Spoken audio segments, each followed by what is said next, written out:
काँग्रेसची सरकार आली तर 1500 नाही तर दर महिन्याला 3000 रुपये प्रत्येकाच्या खात्यामध्ये काँग्रेस टाकणार आहे महाविकास आघाडीच्या माध्यमातून. भरमसाठ यांनी विजेचं बिल वाढवून ठेवलं आहे. गोरगरीब लोकांनाचे हाल होते, ते बिल भरू शकत नाही त्यांचे, त्यामुळे मीटर कापून घेऊन चालले आहेत. सिमेंट रस्ते बांधल्यापर्यंत कुठल्याही पद्धतीचं नियोजन न करता पुरामध्ये प्रत्येकाच्या घरामध्ये कमरीभर पाणी गेलं होतं. त्याचं कारण हे की कुठल्याही पद्धतीचं नियोजन न करता सिमेंट रस्त्याचं बांधकाम जे केलं त्याच्यामुळे ते झालेलं आहे. नमस्कार, मी रश्मी खेडीकर. महाराष्ट्राचा महासंग्राम या विशेष भागात आपण दक्षिण नागपूर या मतदारसंघात आलेलो आहोत आणि आज आपण अतिशय महत्त्वाच्या व्यक्तीशी चर्चा करणार आहोत. ते सातत्याने समाजासाठी कार्यरत असतात, सामाजिक कार्यकर्ता म्हणून त्यांची ओळख आहे. सर्वसामान्यांच्या तळागाळात जाऊन ते काम करतात, सर्वसामान्यांचा नेता म्हणून त्यांच्याशी ओळख आहे आणि आता त्यांना महाविकास आघाडी काँग्रेसकडनं उमेदवारी जाहीर झालेली आहेत. आपण त्यांच्याशी चर्चा करणार आहोत, त्यांचं विजन जे आहे ते जाणून घेणार आहोत. आता आपल्यासोबत गिरीशदादा पांडव आहेत. दादा, तुमचं नवराष्ट्र नवभारतमध्ये खूप खूप स्वागत. नमस्कार. एकंदरीतच दादा, यावेळी जी निवडणूक आहे, कुठल्या मुद्द्याला घेऊन ती लढत आहात आणि काय व्हिजन आहे?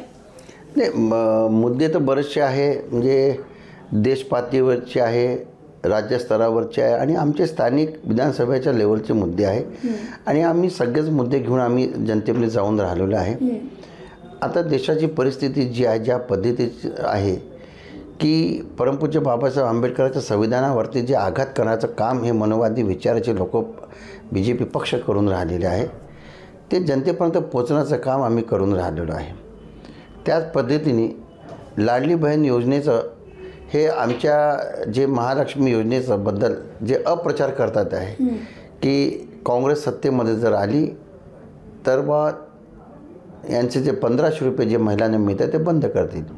मी तुमच्या चॅनलच्या माध्यमातून माझ्या सर्व आई बहिणींना सांगू इच्छितो की काँग्रेसची सरकार आली तर 1500 नाही तर दर महिन्याला 3000 रुपये प्रत्येकाच्या खात्यामध्ये काँग्रेस टाकणार आहे महाविकास आघाडीच्या माध्यमातून.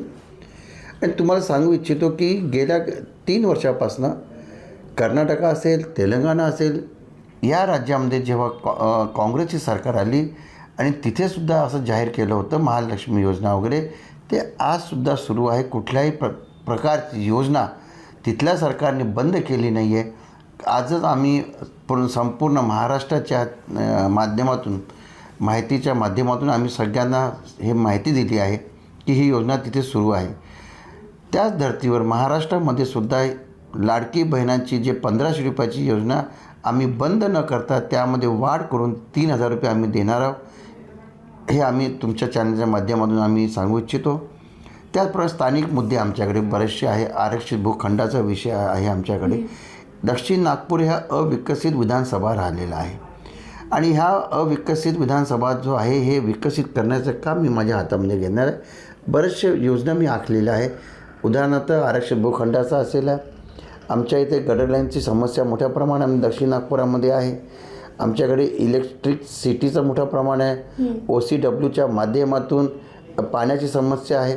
या सगळ्या स्थानिक राज्यस्तरीय जे सगळ्या ज्या समस्या आणि ज्या काही आम्ही मुद्दे आहेत ते घेऊन जनतेमध्ये जाऊन राहिलेलं आहे आणि या सगळ्या मुद्द्याच्या माध्यमातून जनतेचा चांगला प्रतिसाद आम्हाला मिळतो आहे. नक्कीच दादा, आता दक्षिण नागपूरची आपण गोष्ट केली तर असं म्हटलं जातं की दक्षिण नागपूरमध्ये गेल्या 5 वर्षांपासून गुन्हेगारी प्रवृत्तीला खतपाणी घातल्याचं काम केलं जातं, याबाबत काय म्हणाल? नाही, याबद्दल मी काही जास्त बोलणार नाही, कारण की दक्षिण नागपूरच्या संपूर्ण जनतेला माहीत आहे की गेल्या काही 10 वर्षामध्ये, मी दक्षिण नागपुरातच नव्हे तर पूर्ण महाराष्ट्रामध्ये, आता महाराष्ट्र देशामध्ये 2ऱ्या क्रमांकाचं राज्य झालं आहे की जे गुन्हेगारीमध्ये UP बिहारनंतर आता महाराष्ट्राचा नंबर आला आहे. कुठे नेऊन ठेवला महाराष्ट्र, असा प्रश्न आता आम्ही या BJP सरकारकडनं करतो आहे. सर, कुठलाही मुद्दा झाला किंवा कुठलीही निवडणूक झाली तर हे मुद्दे सामान्य माणसांचे असतात किंवा लढले जातात त्या मुद्द्यावर, ते म्हणजे BSP फॅक्टर, बिजली सडक पाणी आपण त्याला म्हणतो. सध्या दक्षिण नागपूरमध्ये त्याची स्थिती काय आहे आणि तुम्ही आमदार जर झाले तर याचं नियोजन कसं असणार? नाही बघा, फारच वाईट परिस्थिती आहे. पाण्याची समस्या तुम्हाला सांगितली मी की इथे OCWच्या माध्यमातून फक्त 10 ते 15 मिनटं पाणी येतं आणि ते पण खूप बारीक धारमध्ये. लोकांना पाणी मिळत नाही आहे.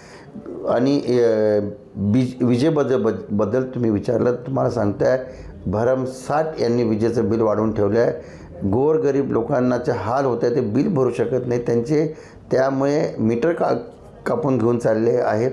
ही अशी अवस्था आहे. रस्ता यांनी सिमेंट रस्ते बांधले, परंतु कुठल्याही पद्धतीचं नियोजन न करता आता प्रूफ झालेलं आहे की 20 जुलैला जे नागपूर शहरामध्ये जे पाऊस झालेला होता, त्या पावसामध्ये दक्षिण नागपुरामध्ये प्रत्येकाच्या घरामध्ये कमरीभर पाणी गेलं होतं. त्याचं कारणच आहे की कुठल्याही पद्धतीचं नियोजन न करता सिमेंट रस्त्याचं बांधकाम जे केलं त्याच्यामुळे ते झालेलं आहे.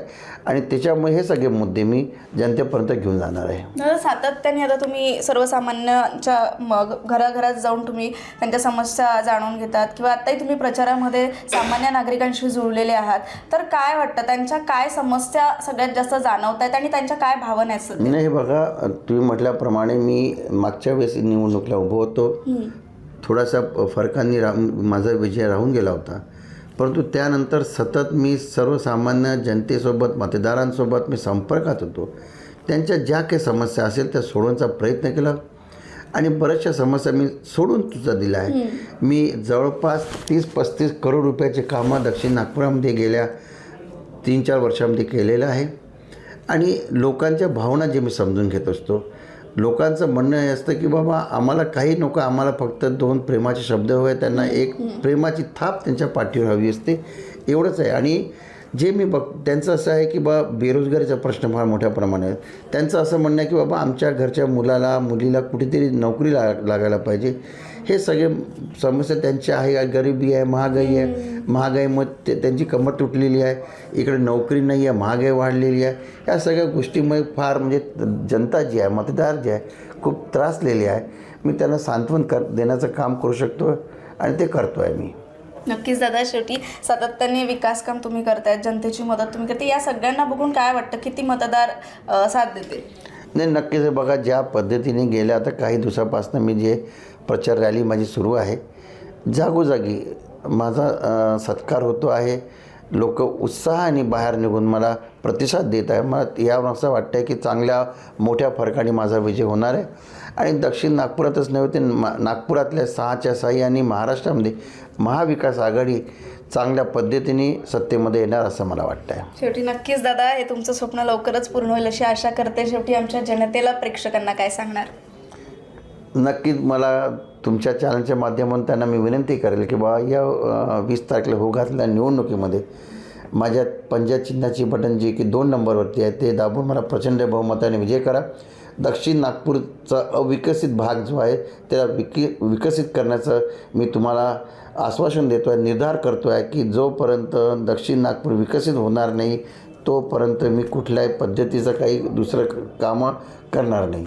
नक्कीच दादा, आज तुम्ही आमच्याशी संवाद साधला, नवराष्ट्र नवभारतला वेळ दिला, त्याच्याशी बोलणं केलं, यासाठी आपले खूप खूप आभार आणि येणाऱ्या या निवडणुकीसाठी तुम्हाला खूप खूप शुभेच्छा.